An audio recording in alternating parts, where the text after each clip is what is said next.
What do you find is one of the challenges, or maybe the top challenge or top couple of challenges that visionary integrator duos face when they start working together? Well, I mean, it's definitely that visionary readiness factor. And when I was first an implementer, and you're reading Rocket Fuel, and you're studying the guides, and you're walking into focus day one, and we're going to set the accountability chart. Okay, who's our visionary and who's our integrator? And you're pushing for them to name that person. And I think what I've learned is to slow that down just a little bit, to check in with them and really check for readiness.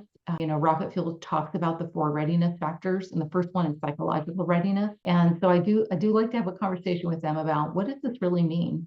Hmm. And what is this going to look like on the other side? And are you in fact ready to let somebody sit into the seat, because they've been probably sitting in both seats for a long time, Hmm. decided that they want it. They're rationally saying, yes, I rationally can check Yeah, those boxes. That makes makes sense sense. to Yeah. me. But the emotional letting go is difficult.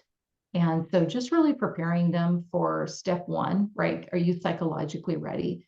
The next question is easy. Are you financially ready? Right? They understand the answer to that. And then the last 2 questions really help them make that decision. Am I ready to live into my purpose? My fulfillment, my purpose, my reason for being here in the world.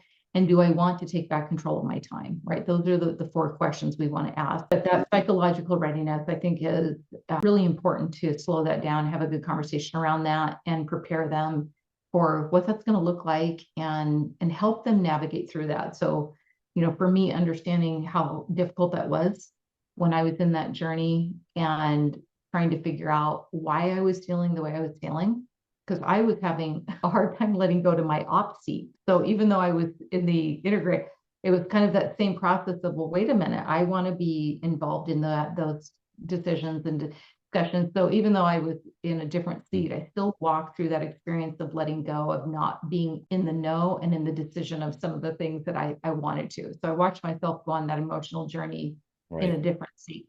So I could relate, Yeah. right, to some degree.